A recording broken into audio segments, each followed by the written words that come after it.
Hey everyone, it is Sequoia with the Chase Street Renaissance, and I'm back with another video. If you're new here, welcome, and if you're not, welcome back. So today's video, I actually was gonna do a make candles with me video, and I'll probably do that later on this week. But for this video, it dawned on me, like I haven't done an actual review of the two molds that I use, and how I feel about each one. So we're gonna cue that intro and get right into it.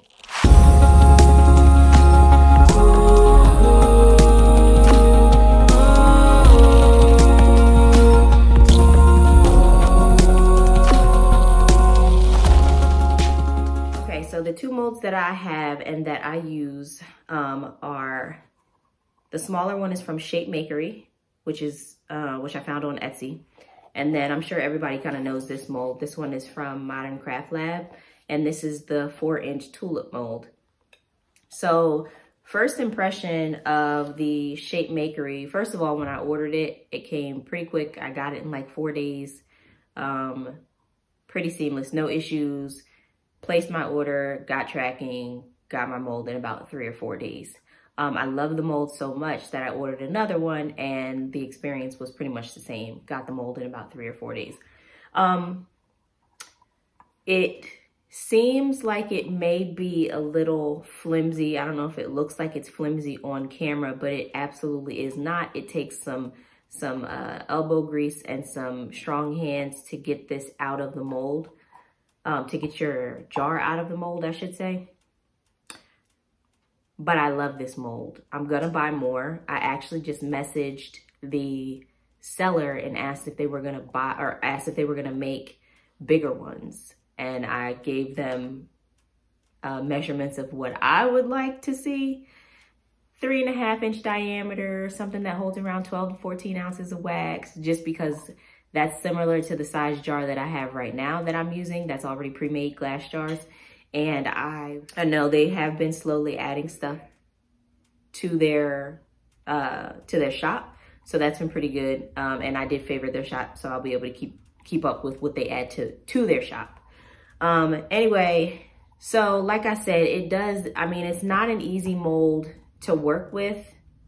So I'll say this, it's easier than the basic mold that everybody buys from Amazon, and I'll leave the link in the description box down below so you guys can check out that mold also. So the mold that everybody uses from Amazon, I actually purchased as well, and I think I ended up throwing it in the trash because I absolutely hated it.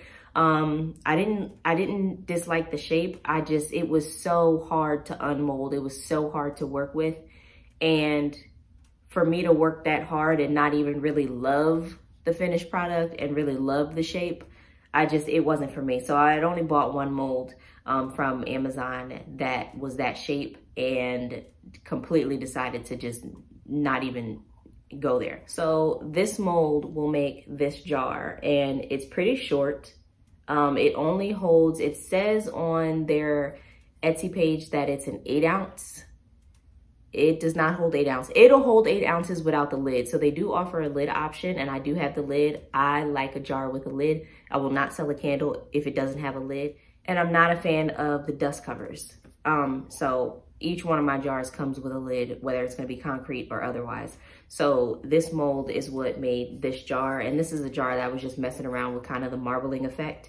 Didn't turn out too well, but this is what happened. So it's a short jar, comfortably with the lid on it. It holds about 7.2 ounces. I think I fill it to about 7, just to make it easier for measuring fragrance oil and stuff like that. So this is what this will look like. So as far as the mold from Modern Craft Lab, like I said, this is the 4-inch Tulip mold. First of all, at first impression, this thing is huge. I did not know or did not realize how big this thing was gonna be when I bought it. I like a bigger candle. I want my candle to be at least minimum 11 ounces, which is what I have now. But so between 11 and 14 ounces is what I like to sell.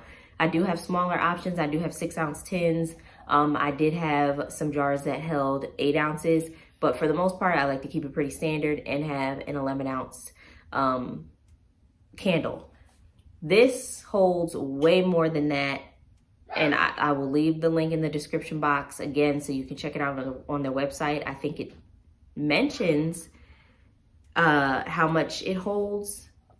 Don't quote me on that. I'm not 100% sure. But as far as once you make this into and you fill it with wax, it's holding way more than 11 ounces. So I wasn't a huge fan of that, but that was my mistake because I didn't know it was really going to be this big. I love that they give you this little plastic girdle type thing. I call it a girdle.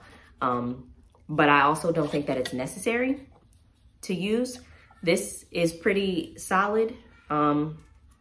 So when you go to pour your cement in there, this thing is not gonna bow out. It's not gonna, I bought a mold off Amazon, and every time I would pour my cement into it, the inside of the mold would like bubble out. Like I was overfilling it and it didn't hold its shape.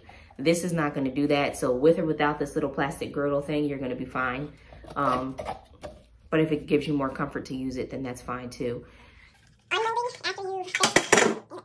After you finish making your jar and it's ready to be unmolded, the big difference is, and I'm gonna try my best to explain this so you guys can understand in this video, but you probably won't understand unless you get both molds and play with it yourself. So this obviously has kind of sharper corners and these are more round. So when I got it, I didn't think too much of it. When I went to unmold my jar, however, this piece here is pretty thick. So between the corner and the inside of it is pretty thick. And it is rounded on the inside. However, all of this extra material between this corner and the inside is just extra silicone. So when you're unmolding it to pry this down, it takes a lot more effort with this mold as opposed to this one. So the thickness here seems to be about the thickness down here. It's probably a little bit thinner down here, but the thickness up here is not, it's not a huge difference between up here and down here, if that makes any sense. I hope that makes sense. But just know that if you're gonna get one of these molds from Modern Craft Lab, you are gonna struggle a little bit more with unmolding in comparison to the one from ShapeMakery. Just letting you know now. Other than that, I really do like both molds. This one is huge, so I can't really see myself making like a wide variety of candles with it. Maybe for a collection, maybe for a special occasion, stuff like that. But it just is too much wax, in my opinion, to use on everyday candle making. But in a nutshell, if I had to choose between the two, which one would I buy more of? I would probably buy more of the ones from ShapeMakery just because I feel like it's easier to work with. I don't struggle as much to unmold my jars as I do with the ones from Modern Craft Lab. I don't have the smaller tulip molds, so I can't really speak to how those unmold, and I also don't have the ones that they made specifically for candle making, which are way smaller than this. I think they hold about 7 or 8 ounces, which is pretty good. So going forward, like I said, I'll probably order more of these. I'll leave the link to both of these in the description box below. Check them out. They're both great molds. I don't want to discourage you from buying this one. I just want you to know what you're getting yourself into in comparison to another pretty popular mold. And in my opinion, the thicker the mold, the harder it is to unmold your jar, which means that there's more room for, you know, struggling and scratching your jar, or, you know, stretching it too much to where it's starting to weaken in certain areas just because you have to work so hard to stretch it over your finished product. So that's just my thoughts. I could be totally wrong. That is it for today. I hope you guys enjoyed. Like I said, if you haven't subscribed yet, please subscribe, and I will see you guys in the next video. Thanks. Bye.